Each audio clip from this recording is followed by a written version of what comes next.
They'll tell us. Okay, it says you're live. We're live. Hello, everybody. We are back with the Jes and Allison show that has no name.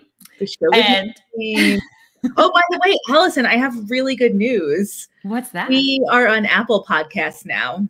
As of yesterday. Yay! Celebrating. So nobody watching us yet. So, we have a viewer. This is going to be us every week. Oh, there's a viewer. Right now.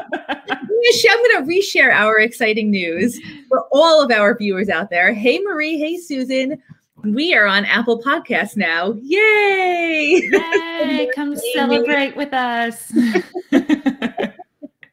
So that's how we're exciting. This show is just really growing like with leaps and bounds here. Leaps and bounds. And if you haven't been here before, this is the show where we just come on to get together to laugh. Exactly.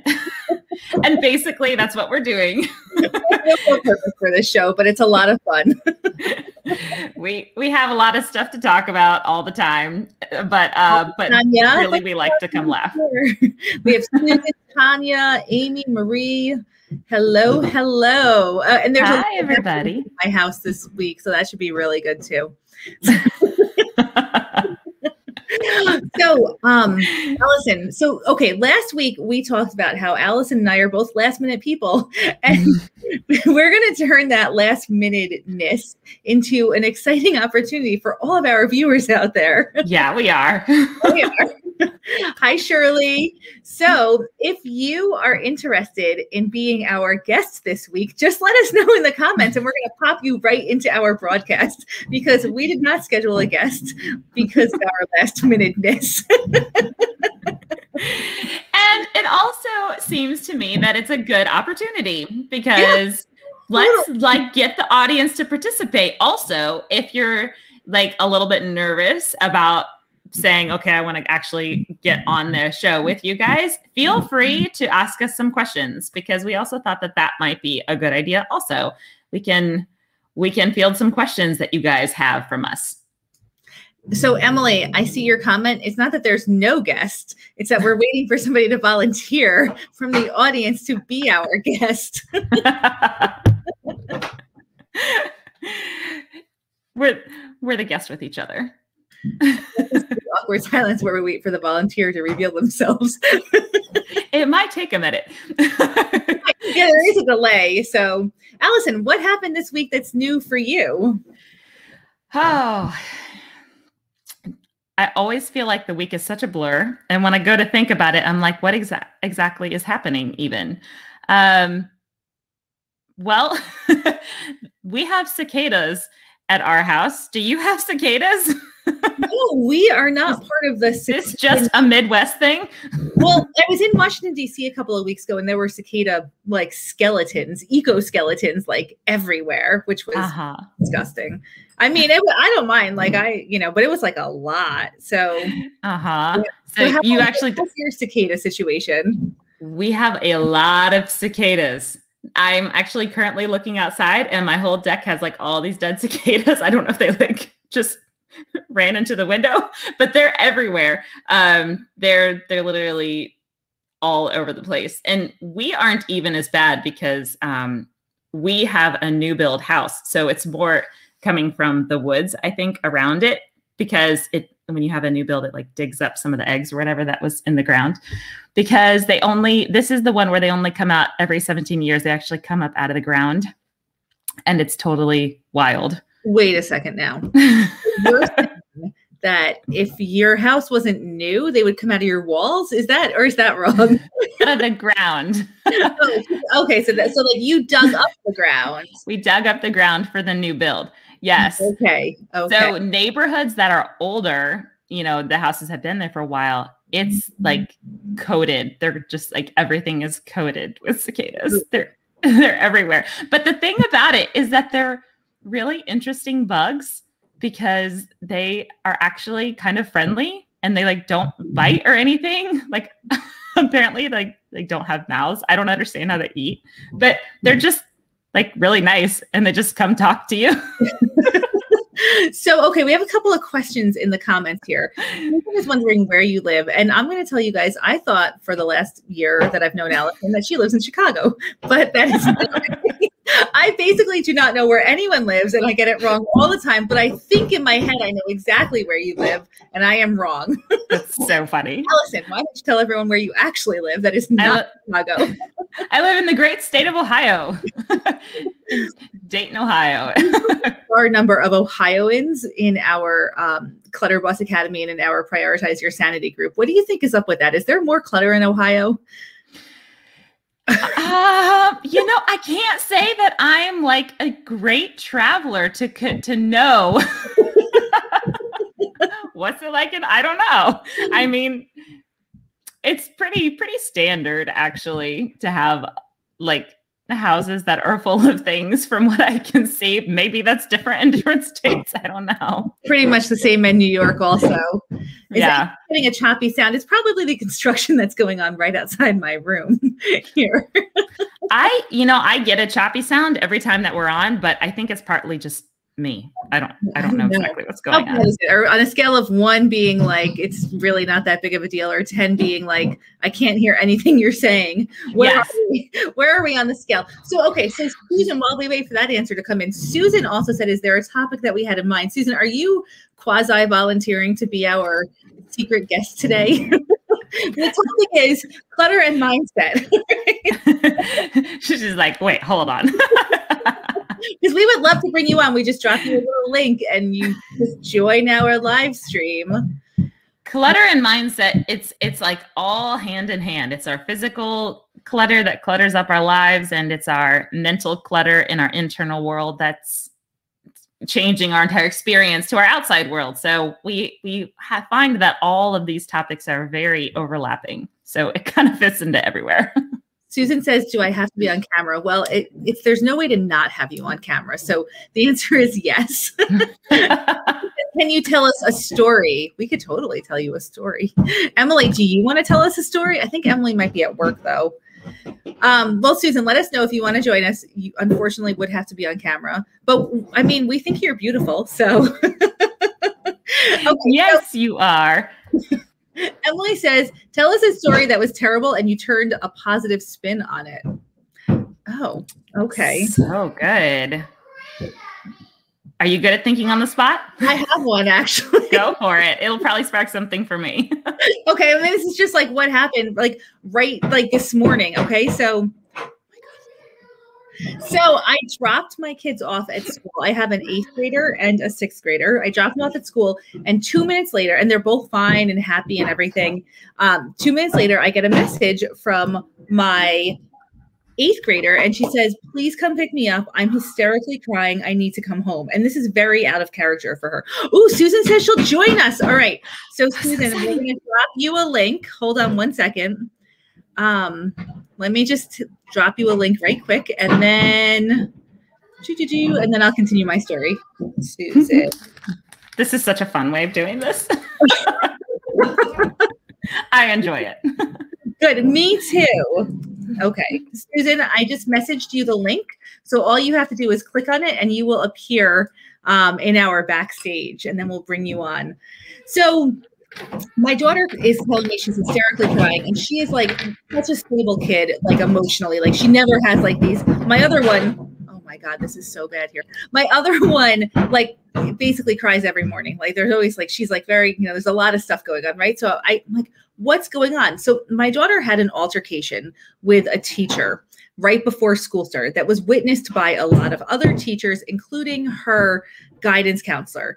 And my daughter said, I want to come home from school because I'm so upset by this. Right. And I said, you know what? Absolutely not. Because you are going to have, and it turns out the teacher was in the wrong here, according to the guidance counselor. She said it was something that was handled totally inappropriately. And, but she said, you can come pick her up if you want to. And I said, you know what? No, this is a learning experience. There's going to be bad mornings for your whole entire life. And you're going to have to keep on working, keep on showing up. I'm like, if I come and pick you up, that's like you're hiding, right? So I talked to her for like 5 minutes on the phone. And I'm like, listen, like, you're right? You know, you didn't do anything inappropriate. And let's just learn from this. Let's just take a deep breath and figure out how to handle this moving forward. So that was my morning. It's very I am waiting to talk to the principal now. So, but you don't get to come home. I mean, you can go virtual, but that's not going to help anything, right? You're not going to learn from that. So that was my learning this morning. Okay. I'm going to. Wow. How did she, it's really cool that you're able to turn that for her and to have her think about it in that direction. How did she respond? I'm just curious. Was she receptive? Just waiting for the hammering to be done. She understood where I was coming from. And I did tell her that she didn't have to go to that particular class, and her guidance counselor also told her that as well. If she didn't want to be in that situation with the teacher, that's okay.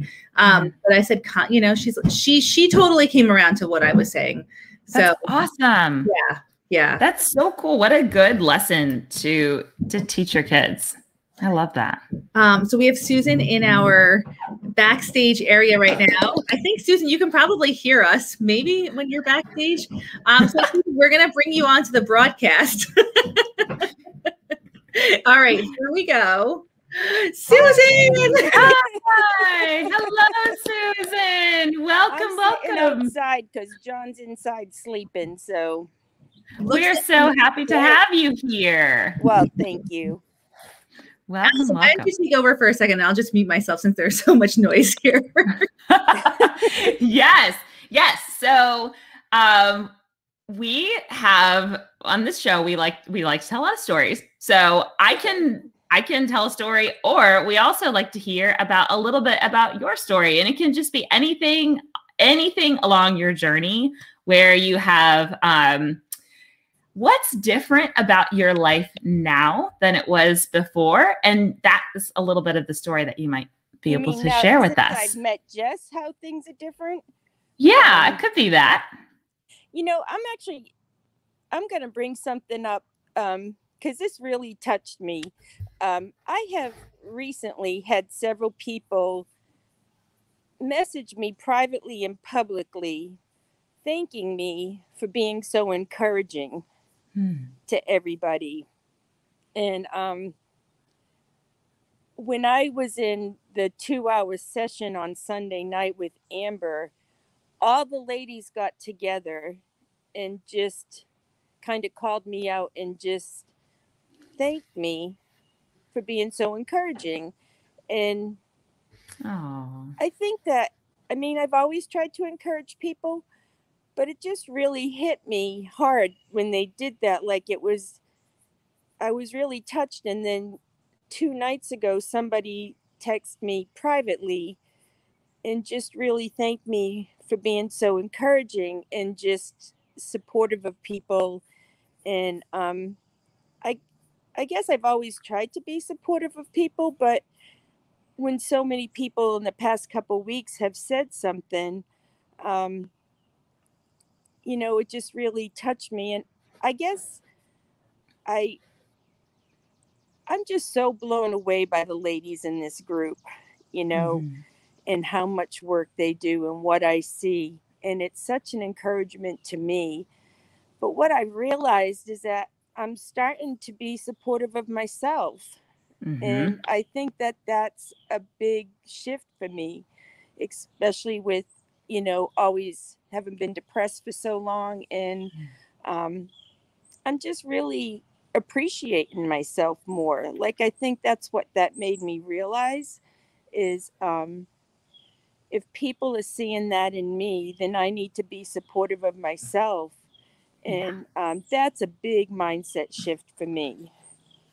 That's so big. That is so amazing. I love it. I love it that you've had all this external validation that you can kind of gather into yourself and use to remember how amazing you are. That it's also such amazing evidence of exactly what you said, because when you're starting to be more supportive of yourself, when you're thinking kindly to yourself, when you're befriending yourself, there's so much more space for loving on other people and seeing the things that about them that are awesome and encouraging them. It's like, it just is an overflow of it. It's not something that you're doing in order to feel better about yourself. It's just this overflow of how you're already feeling. And that's so beautiful. It's exactly the direction that we want you to go.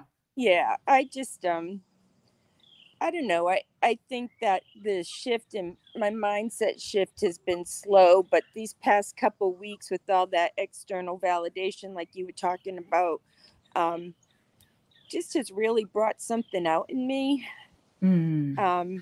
And caring about myself and that change in self-talk. And, you know, a few weeks ago when Amy first did that lesson on what we're passionate about, you know, I wrote down a whole bunch of things, but then I wrote down a whole list of words that I wanted to describe myself or what people would use to describe me. And what I did the past few nights is I've actually looked up the definitions of all those words and wrote it down. Yes. And that just has really, you know, when you start writing stuff out like that, it's kind of like a wow. You know, is that really me? And it's always been me. I haven't been able to see it as much as I can see it now. And, you know, we always talk about God's timing with finding this group. I've never done any other decluttering system. I didn't know about anybody. I just was the first one that jumped on my Facebook page. And, you know, it's just, I just needed this. I needed the women in my life. I needed the encouragement that people give me all the time. And, I don't know. It's just really turned things around for me. I love it. And it's just getting better every day, you know, and, I got my garage finished and they're coming in to put the lift in today for John. And I marked all my trees out back here and they're coming to cut them down next week. And, you know, so I got outside clutter as well as inside clutter. We all do. Yeah, my yard's got a lot of trees. So can you imagine how the world would be different if we all saw ourselves as other people see us? It'd be amazing. Right. It would be amazing. Why do we have the negative self-talk? I mean, like, and I, you know, for years, and of course I still have it occasionally, but for years I had the same thing, just that, like, that nonstop negative self-talk in my head. And I remember I went to like a therapist or something, and she said, you're blocking all of your sunshine from coming out. And those, like, I never forgot those words. Like, they were really impactful. But Susan, I'm so happy that you're starting to see you as we see you. Just an incredible human who we love to be around. Yeah, thank you. I mean, it's just really, it's really special. And, you know, I did that workshop with Denise a couple weekends ago. And one of the things we had to do, or we could choose to do, was to text our children and ask them to tell us 3 top qualities as a mom. And, you know, when the kids were little, I had 4 kids really close together in age. I was very overwhelmed. Let's just say I didn't always think I did the best job. So I was a little anxious about doing that. My kids are 34, 33, 30, and 26. And I just got 4 of the most awesome responses from my children. And, you know, I forget who I was talking to, but someone just said, you know, take their words and kind of wrap yourself up in them until you can see it for yourself. And I'm starting to see it for myself. But boy, that just hit me so hard when my kids responded, especially my youngest, who's my only son. He just wrote me a little book. And it was just really great to that even after the mistakes you make as a parent, and none of us do it perfectly, that now that they're grown, how they see me is it's really powerful, Absolutely. so That's that so was another beautiful. real positive, you know thing. So that's all kind of happened in like the past 2 or 3 weeks, and I don't know, I just feel like things are changing, so I Things love are it. changing. yeah. I'm just grateful. I'm grateful for you ladies in my life. I just didn't realize how much I needed people in my life because I'm so isolated here. Um, being a caregiver, and of course with COVID, like it all kind of happened at once. I quit my job in March of 2020, which is right around the time that COVID was, hitting hard. And so just that year until I found Jess's group was just a really difficult year to be Mhm. alone. And I was trying to learn what it was like to be a caregiver. And, um, I just didn't realize how thirsty I was for the need of other people in my life, and how hungry I was for that until you guys all came into my life. And, I just look forward to the Zoom meetings every day. Like, that's just my lifeline right now, you know? Mhm. So I don't know. I love I'm kind it. of rambling now, but I love it. It's great. No, it's great. As an aside, I've moved into my closet and I'm sitting on the floor because it's so noisy in my office. In case you guys are wondering what happened. My dog, here, well, I'll make you guys laugh for a second. My dog is lying on the floor also. Oh, I love it. I was wondering where you were going, Jess. Oh my, What no is she quiet. doing? There's no quiet spot in my entire house right now. So this is the only internal room with no no windows, nothing. We make it work. And I can't even. Yeah, I'm trying to set up my computer in here. You're good. You're good.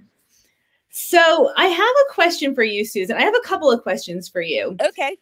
So we bring people into our programs to deal with the clutter in their lives, but everyone thinks that we're talking about the stuff piled up around your house, which we are.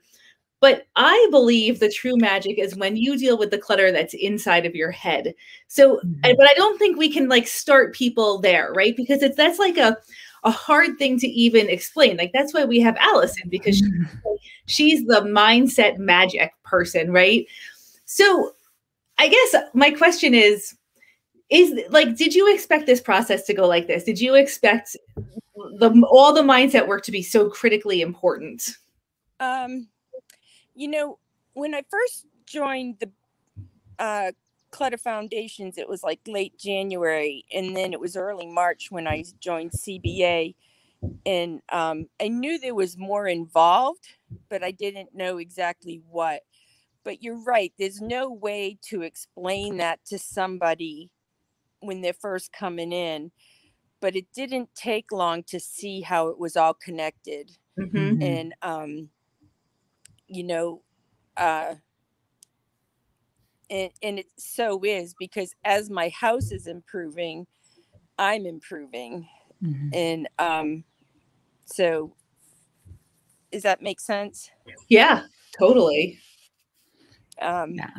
So what was your original question again? I'm sorry. I didn't really, it was kind of a vague question. It was like, if we couldn't have told you about the mindset stuff in the beginning, because it wouldn't have even made sense, right? Like it's not a good starting point.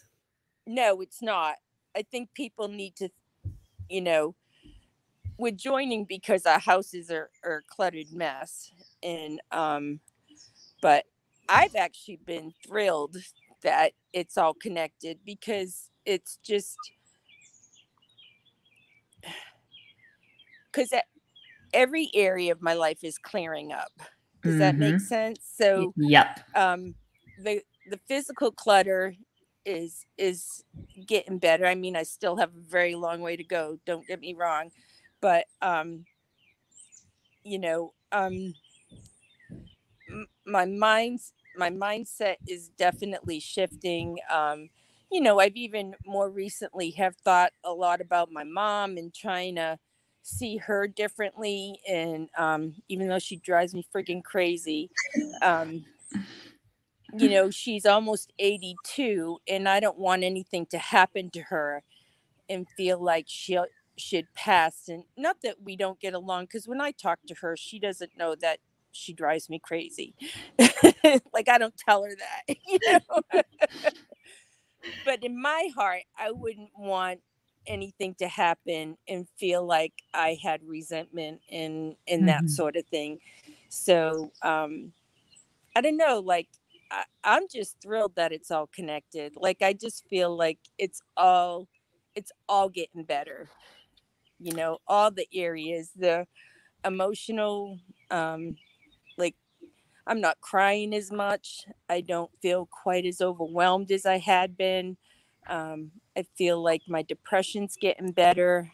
Mm. And I still have days, you know, there's still days that you know, either I haven't slept or we just were up all night or whatever, you know. But yeah, it's great. And, you know, I think that just starting people off with their physical clutter is a great place to start, because it doesn't take long to connect the dots. At least Mhm. it wasn't for me, you know, didn't take long for me. And I like the way that it slowly gets introduced. And uh you know, even like Meredith's calls and the health part of it, all of it. It's just, you know, it's just great. Like, it's all connected. It's all, it's all clutter. It's all clutter. So, Susan, I'm live streaming this into our boot camp group, our free boot camp, which has like 1,500 people signed up for it right now. And most of those people are completely new to any of this. And so many of them are either dealing with health issues or taking care of somebody else who's dealing with health issues, which is a huge thing that's connected to clutter as it is. But I wonder if you have any words of encouragement for those people who are just starting out and also tackling like health issues that they have, or they're taking care of somebody with health issues. Like, do you have anything that you want to say to that specific group of people? Because it's so many, so many. Well, I think that, you know, what I've learned is that the process, you can still do this. Do you know what I mean? I've already responded to a couple people on the boot camp site about just starting slow, starting with the unemotional, you know, doing just 10-15 minutes a day, because they're so overwhelmed. And so it's, I think that a lot of us come in with the mindset that this is a one and done, and we've got to do 8 hours a day for the next 3 weeks to get this done. So just, it doesn't matter what your situation is. Like, I have a full-time job taking care of John, but, and I don't get to decluttering every day. I do maintain a lot.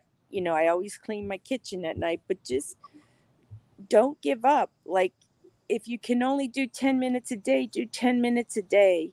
Um, because you're going to start to feel better emotionally. And once you start seeing cleared off spaces in your house, you know, the house will look better. But I think some of that depression starts to lift, because I think what happened with me was, after I saw a little bit of improvement, I had some hope, and I hadn't had hope in a long time. Um, and so it wasn't just hope for my house getting clean. It was hope that life's going to be okay. You know, even taking care of your husband full time, like, it's okay. Like, there's happy days and there's still good times. And um, you know, it's just going to all be all right. But hope was a big thing that I think I had lost. And, you know, just keep pushing forward and take days off, give yourself some grace. You know, if you're taking care of somebody and you guys are having a couple bad days, that's okay. It's still going to be there when you get to it in a couple days, you know, and just keep listening, reaching out. Again, I love the meetings. I can't say that enough, you know, encourage people to get onto the Zoom meetings. And even if they just want to listen, like, I don't know how you can listen and not get something from a meeting. You know, there's always stuff to be learned.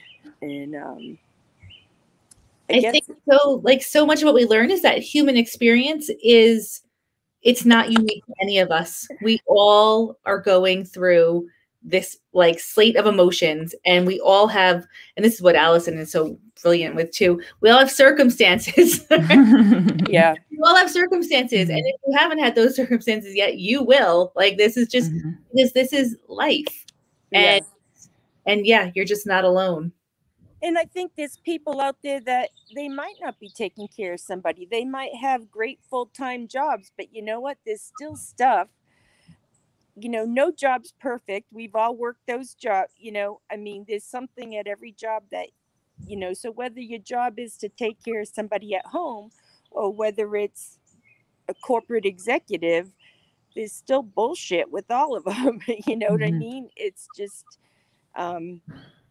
so there's still clutter there, you know, and I think that, again, once things start to get better at when you see the physical clutter getting better, you just have a different outlook on everything else, you know, because again, you have hope. Like if you can see your house getting better, then why can't anything get better? You know, it all has a chance to brighten up regardless of your circumstances. Absolutely. Love it. Allison, what are your thoughts on hope? It's such a powerful, powerful word. Oh, hope is so powerful. I think that when we have clutter in our house, it's just it's such an illustration of overwhelm. Like, there's just so much stuff. How do we deal with all this stuff? And it's the same thing that's happening inside of us. And so, yeah, everything feels hopeless, because how do you even begin to be in the place where you want to be, right? But then when you can start to see actually these little tiny steps of you know, clearing things and releasing things and addressing things, just all these tiny little pieces that you're doing with your physical stuff, you're at the same time it's happening inside. Because to remove something from your house takes a skill of letting it go, right? And a lot of times when we have so much stuff in our house physically, it's the same things happening inside, because we just don't understand that there can be a practice of letting things go and a practice of releasing, and how we even do that. So I always like to say this, when you are practicing the skill of letting things go and putting things in a way that you want them within your own home, it's teaching you the same skills that you can use inside. Like, you don't even know you're building the muscle, but you're building the muscle. And so then inside, you're like, when you start to have thoughts and things that, you know, frustrations and all the stuff that felt like overwhelm before, you're sort of subconsciously using that same thing to kind of relax and breathe and think about different possibilities and letting some thoughts go. And that's when hope starts to feel like, maybe this isn't so much. Like, maybe this isn't like all the stuff that I didn't know how to deal with. And that's where the hope starts to shine through. It's beautiful. I love how you've described it too. That new neural pathway. We all need those neural pathways. Yep. Well, I just remember the very first thing I did was a junk drawer. And I just felt so good about that. You know what I mean? And it was just like, I think that you don't even realize those first few months that every little project you do like that, you feel better inside. It just took me a while for it to catch up with it. And But I just remember how thrilled I was that I got a junk drawer cleaned out. It's That's a big awesome. deal. It is a big deal. Well, it was, because I didn't know where to start. And somebody recommended that. And so, and then I did a second junk drawer, and then I did my kitchen. And like, you just get that. I had that motivation. And yeah, and you're like proving it to yourself the whole time. Right. Like, oh, these tiny little baby steps, I can do that. Yes. Because before your brain's like, it's too much. There's so much stuff. It's impossible. But then you're just showing yourself it's really just these tiny little steps. And look at how good I can do this. Yeah. Because I had never tried it that way. It was always like, let's take the weekend and try to get the house, Yeah. It's only 30 years worth of crap. Like, I might be able to do it in 16 hours, I'm just going to throw that out there. It's a possibility, It's so absurd that we're like sold this idea that we can declutter our house in a weekend. That is like absolutely ridiculous. And it took you 25 or 30 years to get it like that. Like, what? That doesn't even make sense. Like, saying it now, I just have to laugh at myself, like those dots are not connecting anywhere over there. It's like, okay, Susan, think about that long and hard, because that makes absolutely no sense. All you need to do is spend $1,000 at the Container Store, and your life is going to be amazing. Yeah. Yeah. I'm gonna have a few containers to get rid of, but that's okay. I'll gladly throw them out or put them in recycle or whatever. Marcia says a sense of humor is so important. Yes. Marcia says that a sense of humor is so important. My dog is deeply sighing over here. Clearly, this conversation is exhausting her. It's funny that you said that, because that's another thing I've recently found, is that I'm able to laugh at myself a little bit more, which, Jess, I talked about that, months ago, how everybody thought everything was so funny, and I just couldn't get there, I just couldn't laugh. I couldn't laugh at myself. And I even told Gina this morning, I'm sitting in my recliner last night for like 7-8 minutes waiting for someone to let me in the meeting, because I hadn't seen her message. And I thought, well, finally I got on Facebook and saw her message. I said, oh, that's why no one's letting me. There's no meeting. But there was a time that would have made me really angry, and I would have gotten really frustrated and stuff. And I thought, oh, well, I was sitting in my recliner not doing anything, so it's not like it, But I just there's a mindset shift. I want to talk about that. Can you tell like the difference, like even like just how you're sitting there waiting in your reclining chair, for these things? Can you tell like the difference in your body and just like how you're sitting in that moment in time now versus how it was then? Like, was it before, when you would get angry? What did it feel like? Did it feel like being on edge, or like on alert and easy to be set off? Or yes, I would very much be on edge. I can have a really be quick to anger, and part of I think I've mellowed some, and I think that's where some of my kids' answers came from, is that I'm getting older, because man, when they were little, I was crazy. And so, but yeah, like I was just relaxed last night, and it was okay. And I guess it was about 8:06, 8:07, something like that. And I finally got on Facebook and saw it, and I just kind of chuckled to myself. I'm like, oh, Gina doesn't have any internet,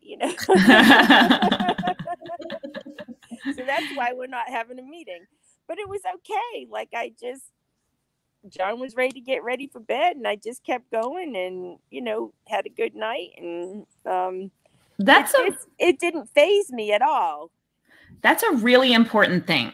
Like you're talking about this as, very chill and like calm, but I just want to like point out that that's a huge deal.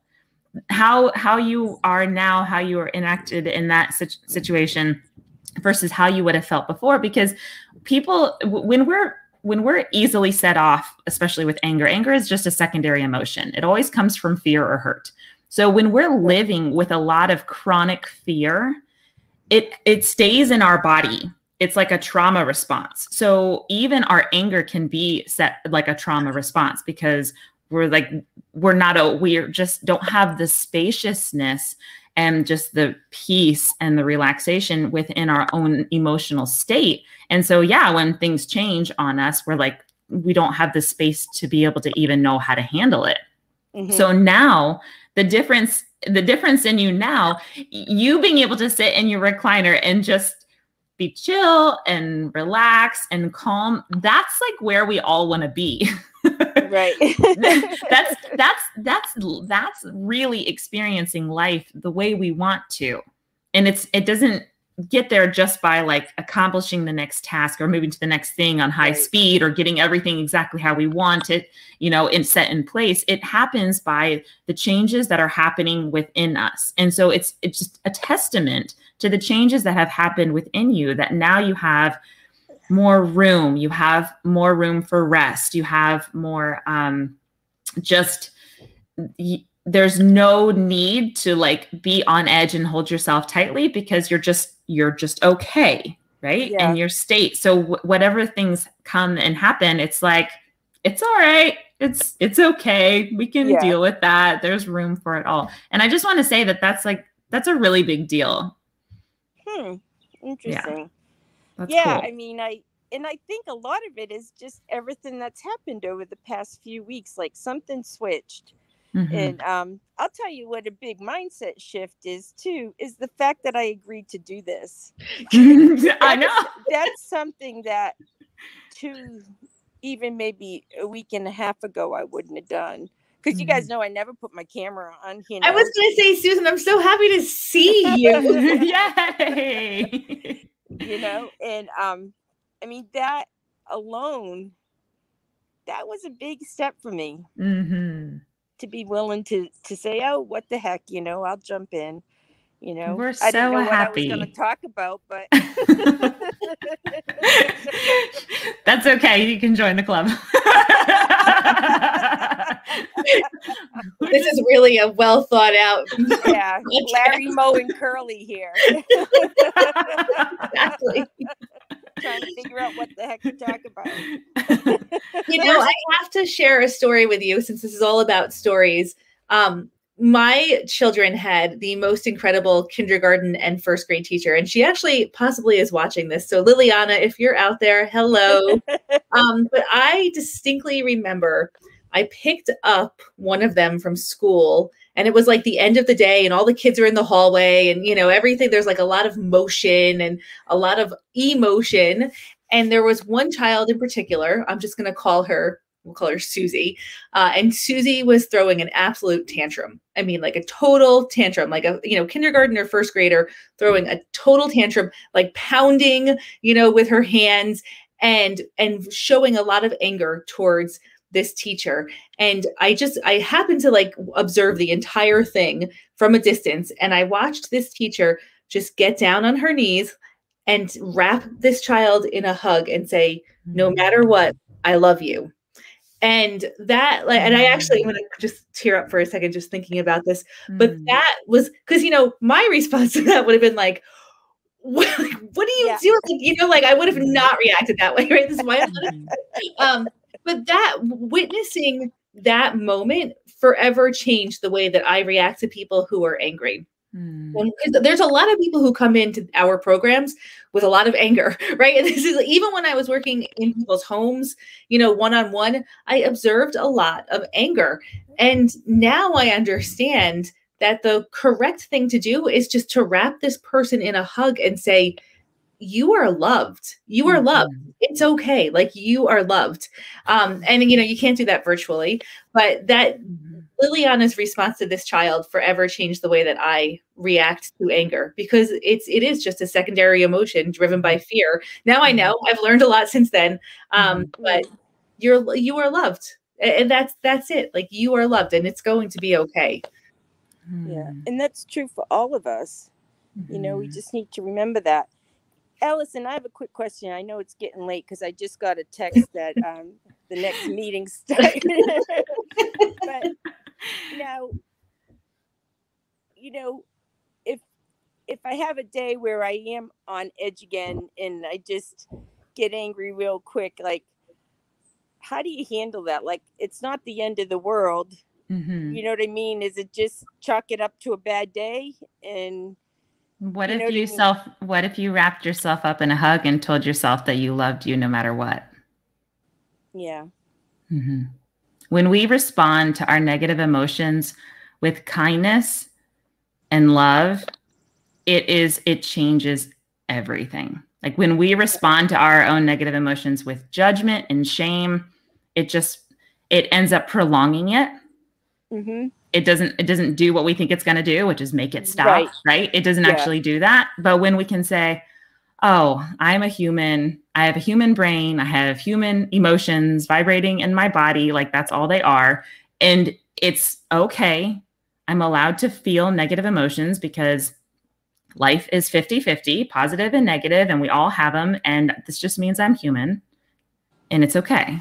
So when you respond to yourself like that, it puts your whole nervous system at ease, because you're really, the anger and the response is just like your nervous system firing. It's like, wow, gotta fix it, right? But when you can bring it back to, it's okay, I still love myself, I'm still going to be kind to myself, I'm still going to be a nice person to myself.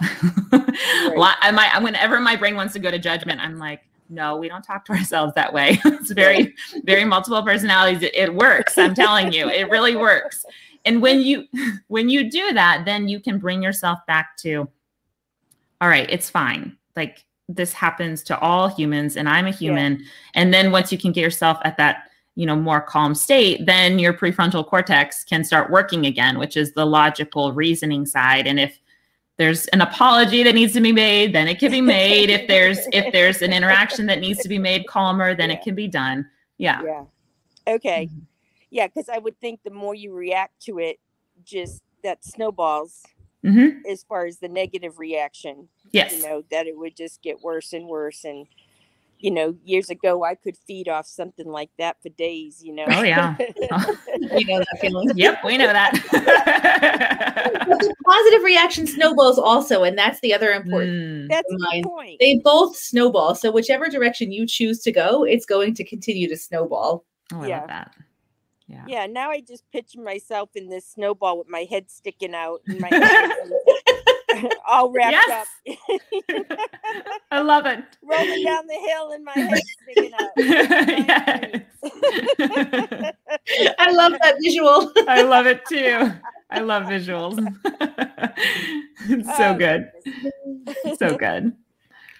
Well, we're laughing. Awesome. That seems like a good point to wrap up. Yeah, you gotta be in 13 minutes, girlfriend. I gotta get comfortable in the closet here. Well, this is great. Thank you so much for coming on, Susan. I'm really proud of you and happy to have you on here. Well, thank you. This has been fun, actually. Thank you. I really enjoyed this. This has been a lot of fun. Yay. It's really fun for us too. And I've loved listening to everything that you have to say. People just blow me away when they share. I'm just like, I'm blown away. So thank you so much. Yeah. You're so welcome. And so thank you, ladies, for all the positive, the encouragement and everything. I really appreciate it. So, Emily's asking in the comments, the last 2 weeks we've done some weird habit that you have that you justify some strange way. Like where I don't, the one that I started off with was when I don't wash my coffee cup because coffee is so acidic, it must kill all the germs. I do a similar thing with, I never told you I do several, but I do a similar thing with oil in a pan, like depending on the thing that I've cooked. I'm like, we'll just use it again. Does it really need to be washed? You're seasoning the pan, really. Right. and then high heat again, right? It's fine. That's right. Feels everything. So what was your question? Do you have any weird things that you do that you justify? Oh gosh. It's a hard on the spot question. It is a hard on the spot question. Yeah, I wouldn't even know weird things that I do. Yeah, I can't. I do a lot of weird things. I think, you know, I'm just kind of my kids know I'm crazy. They love me anyways. You know, I'm just one of those moms that blurts things out and would embarrass them. And, you know, they laugh about it now, but I think that's justifiable. I love those moms. 100%. Yeah, I don't have an answer to that one. I really don't. That's all right. That's a tough one. I love it. All right, ladies. I'm going to go check on my hubby. But all right. And I'll thank see you so much. Thank you. This has been great. We'll see you later. Excellent. All right. Bye-bye. Bye. Everyone else, we will see you all next week on the Jes and Allison show with no name. Bye, guys. Bye. Bye, Allison. Have a great weekend. You too. Bye. Bye.